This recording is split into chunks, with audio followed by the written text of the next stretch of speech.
Welcome back to the channel and welcome back to another episode of the Hardcore Casual with your boy Base the Kid.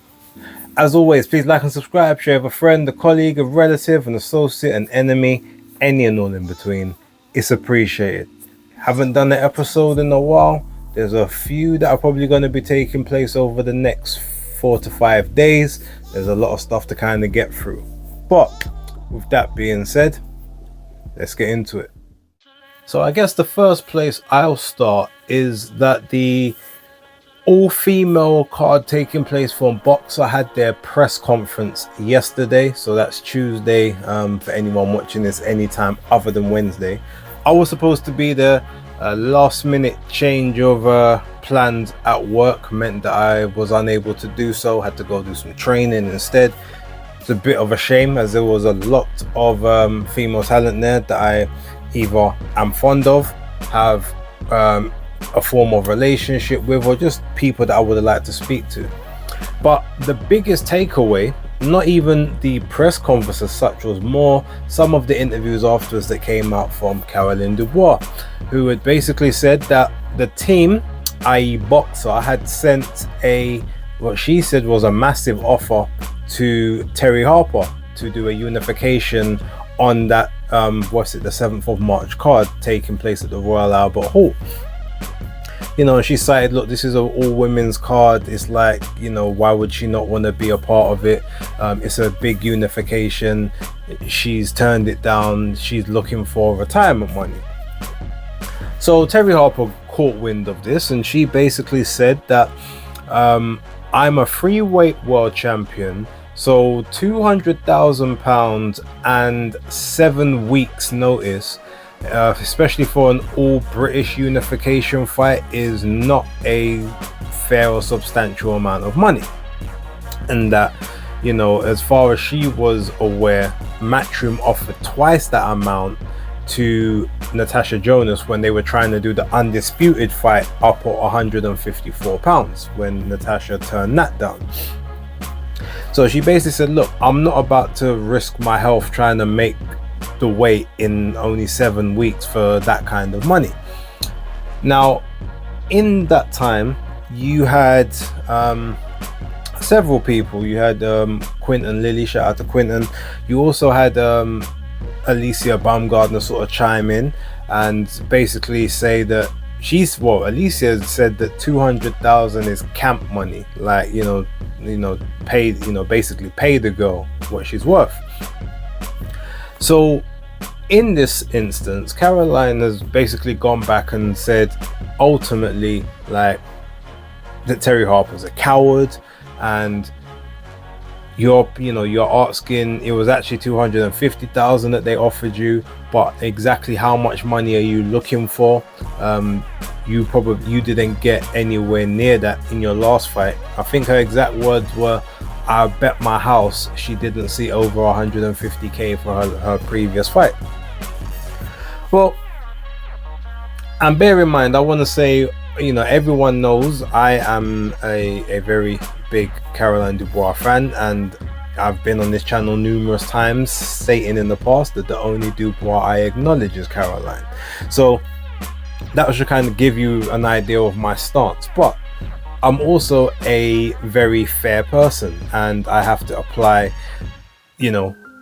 impartiality in certain situations when obviously it's needed. Now, for saying that, okay, she got paid 150k, maybe she did, but the significance of that is, at the time, she wasn't a 3-weight champion, she was a 2-weight champion. She was also a challenger for someone else's belt. She wasn't bringing a belt into the ring and into the bout. Also, she was on a card that was her home promoter, where she would assume that she's going to get a fair shake, a fair opportunity to fight. She's going to get maybe other concessions that go her way as a part of being on this Matchroom show. Well, you're asking her to go over to another broadcaster, one that she's not got a relationship with, or a promotional company she's not got a relationship with, going to be the clear B-side. Therefore, would assume that if it comes down to having to, go to the cards or stuff would maybe assume that she won't get the fair treatment if especially if things are close, if it were to go that way.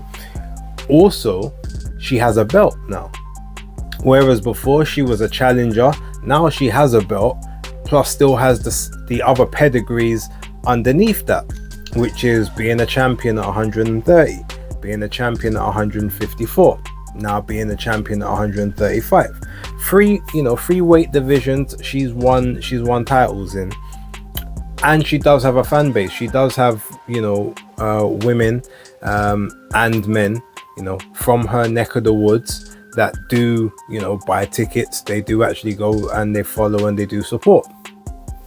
So all of this you have to kind of take into consideration. Now clearly you can't, yes, you might think that her value is not necessarily 250, it might only be 150k. You might be totally right, but unfortunately in this particular scenario you got to pay to play. You wanted to come over to your broadcaster with a short camp, 7 weeks, by the time you really factor everything in, and then you have to do the media and all that sort of stuff on the back end, it's really like 6 weeks and a bit, maybe even 5.5 weeks, if you really look at what the commitments and stuff are like outside of just having to do the camp. So you've got all of that.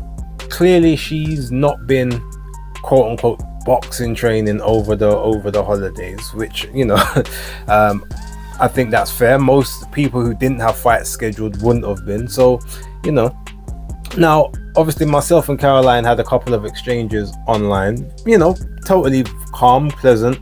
Like I said, I would like to think that we have a good enough relationship where we can speak, disagree, points of view, etc. Now, in one of those points of view, Caroline said something to me along the lines of, okay, so checking the schedule, I mean, how much time is adequate enough? What, a 12-week camp? She's saying 7 weeks. Does she not realize that I am also only getting 7 weeks to do, to have this fight? But then I said to Caroline, yeah, you're right. You are getting 7 weeks, the same as her, but you also just came off of a fight and a fight camp less than 2 weeks ago. In a fight where you took at most 3 or 4 shots, so you've got no damage in that sense, no wear and tear. You've just had 7, 8, 9 weeks worth of a camp before that. So you're not starting from the same position that she's starting from for this next camp. You probably don't need all 7 weeks. You might only need 4.5, and most of that is just to make sure that the weight's okay, because you've already done all that other prep.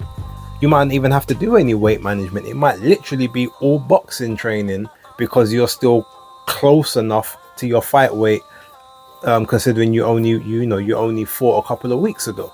So she didn't respond to that one. So I think that's maybe where either she tuned out, or the evidence, and obviously the what I would like to think the common sense in the situation has maybe caught hold, and it's like, okay, cool. But then we circle back around now, because obviously there's a couple of those some comments to Alicia Baumgart and all that stuff. You had Beatrice Ferreira enter the chat, so now we got triple threat going on, and essentially Beatrice has said, oh, hi Caroline, like, are you forgetting that I'm a champion as well? I'm quite happy to fight you on the 7th of March. 7 weeks is fine for me. I stay ready. Like, so give your opportunity. Send the team, tell them to give me a call, and we can make it happen. She also then doubled down and said, in reference to Terry Harper, when Caroline said, look, I'm not that scary, like, you don't have to be running from me, etc. Beatrice also chimed in on that and basically said, you're right, you're not scary. And I've heard from a friend of mine that they offered you a fight in April to face me on the undercard of the Eubank and Benn fight, at this big stadium fight, big pay-per-view card, and you said no. But that's okay. I'm quite happy to do it on your show. March the 7th, I'm here. What are you saying?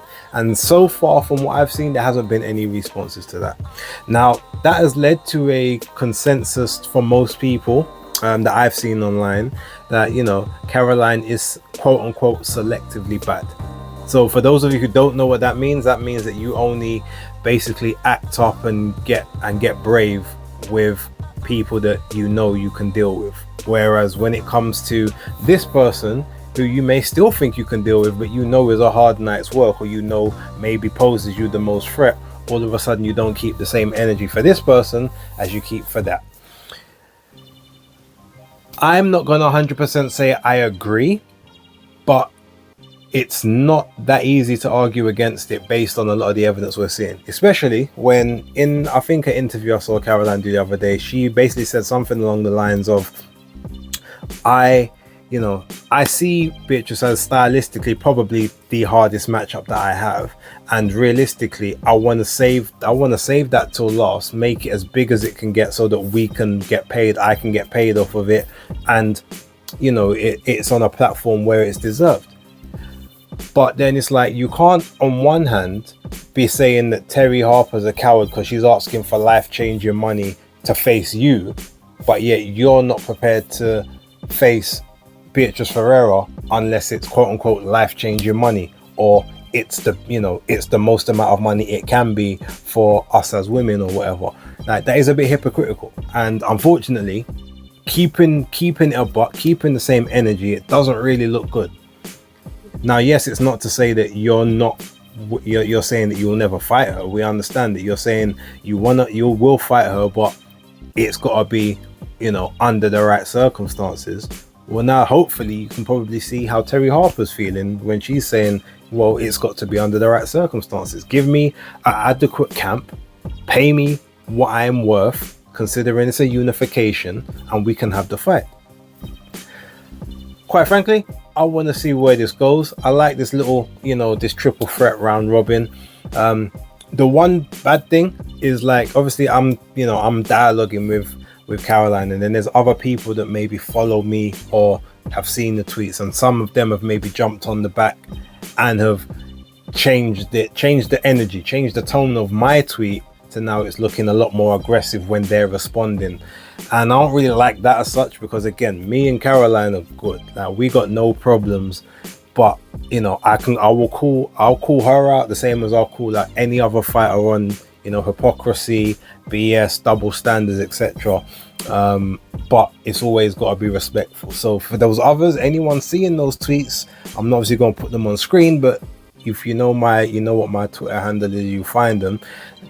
Just, if you're going to include me in your chain, like, temper it down a little bit. I'd appreciate that. But yeah, that's my thoughts on that. Let me know what you guys think down below.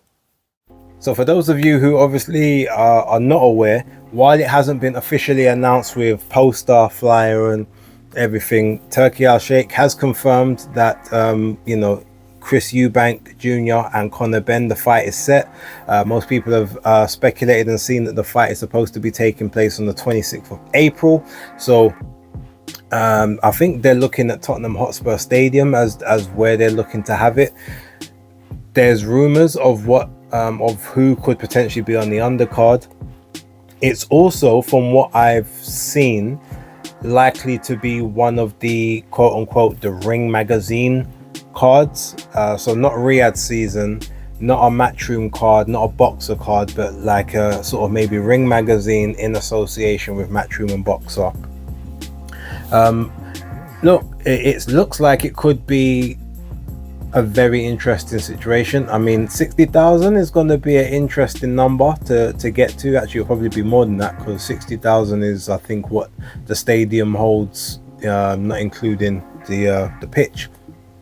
Could maybe put another 2,000-3,000 seats on the pitch if that's what you're doing, and maybe see how that works. I'm not sure. When it is officially announced, I'm expecting the press conference to be fire. I'll have to make time to try and be at that press conference. I'll have to take the day off work. I'll have to move one of my work from home days to that day. Something's gonna have to happen. I do need to be there. if I'm honest, I think the press conference and the build-up may actually be a lot better than the fight turns out to be. But yeah, look, we'll wait and see. Wait for the official announcement. The one thing is, even though it's not technically Riyadh season, I'm going to assume Turkey's going to have one of them stellar trailers in play for this one. So it'll be interesting to see what kind of route they go with. Yeah, I'm carefully waiting. And yeah, I guess we'll wait and see how that one shakes out moving forward. Speaking of Ring Magazine and cards, it appears that on Friday the 2nd of May in Times Square there's going to be a Ring event. I think is the best way we're going to call it. So far there's 3 fights that seem to be announced for it. Those 3 fights is Martin Bakole versus Ferreira Jagba for the IBF final eliminator at heavyweight. Then it looks as if it's Devin Haney versus Jose Ramirez, and Ryan Garcia versus Rolly Romero. Now it was supposed to be Isaac Cruz initially, apparently, but Isaac Cruz decided to withdraw or say that he didn't want to commit to anything. The team said they didn't want to commit until after the fight they've got taking place on the 1st of February, which on one hand is fine, but it does just appear that Isaac Cruz is basically trying to put himself back in line for maybe a rematch against Tank Davis, which he's been trying to do since the first fight, to be honest. His career hasn't necessarily progressed past that. Even though he managed to win a title up at 140 pounds, it still seems to all be about getting a Tank rematch. Okay, cool. But a few things about this card. Now, obviously, you've got Ryan Garcia and Devin Haney, who seem to be on a collision course for Riyadh season's opening in October, and this is like the prelude to that for both of them to obviously, I guess, have a run out, exchange words, start doing the build up, etc, etc. Well, you look at who both people are facing now. Ryan Garcia, quite frankly, should beat the brakes off of Rolly Romero, if we're being totally honest. Like, as much as people might say, oh, well, Rolly's only ever lost to great fighters, Isaac Cruz and Tank Davis, like, he's had some, basically he's been very, very carefully matched for the majority of his career, and we've seen how he's looked against even some substandard opposition before. That being said, him and Ryan Garcia are probably going to have a very, very zesty and fruitful exchange between each other, which may actually make it so that Ryan doesn't take his eyes off of him to focus on Devin, and Devin won't really be clapping back at Ryan too much because he'll be focused on Jose, because Ryan's going to have his own problems to deal with Rolly Romero. That all being said, the one thing that I don't necessarily understand about it is it's taking place in Times Square, but you've got Rolly Romero, who I believe lives in Miami or somewhere in and around that area. Obviously, being, you know, Cuban and whatnot, that's him. You've got Ryan Garcia, who's from he's from California. I can't remember what it's called, somethingville, California. You've got Devin, who lives in Vegas, supposedly from San Francisco / Oakland, like the Bay Area. Jose Ramirez is also from, I think, California, somewhere over there.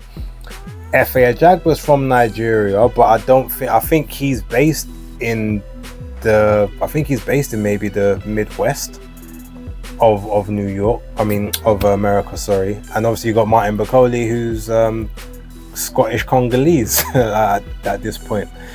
So it doesn't necessarily make sense how you've got all these people that are West Coast proficient with big West Coast fan bases, you know, especially like that big Mexican fan base or whatnot. It's all over there, and they're fighting on the East Coast.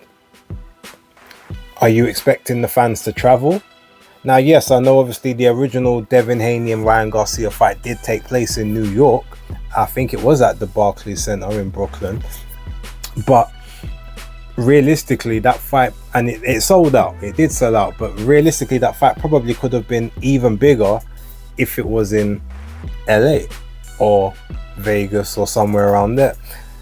Now, are you expecting all those LA people to travel over? Because let's not, I think by plane it's a 5-hour flight from LA to New York. I think, could be wrong with that, someone obviously can feel free to correct me, but I think it's about 5 hours, plus there's a 3-hour time difference between obviously the East Coast and the West Coast, so it just all seems a bit odd. And then if you've got that fight opening up Riyadh season, again, that might in itself be a bit of a tricky situation, because I guess again on the West Coast, if they're 8 hours behind the UK, that means they're 10 hours behind Riyadh.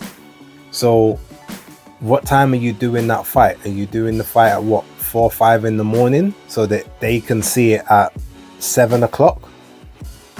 Will the fighters be able to be up and stay up and be alert at that sort of time? Are you doing it at the regular times at like 1 o'clock, 2 o'clock, and then over there it's midday, 1 p.m, sorry. So that is the only thing that's like a little bit tricky. Even on the East Coast, it's not ideal for a lot of those people who maybe got the families, want to be going out and doing activities and then coming back and watching boxing in the evening. But I do know that there are some people that have been saying they want to see fights earlier on in the day in America, so they can actually go out and do their thing afterwards, and rather than have it the other way around. So I don't know, if anyone from the US is watching, let me know how that works out. Give me the breakdown, just so I have a better understanding of sort of, I guess, how you guys consume your content and how you want things to run. Like I said, I've heard some people say that they like having their fight nights, 5-6 p.m. and then done by 7, and then they can enjoy the rest of their evening. And I've heard others say, no, I want to be out doing what I'm doing and come back and watch sports like 8-9 o'clock in the evening, finishing around 10, and have my night however I'm having my night. So let me know what you guys say to that. But with that being said, I'm gonna leave this one here. Will be more content coming. Obviously, basis picks will be out towards the end of the week as well, and we go back to a couple more live streams and whatnot.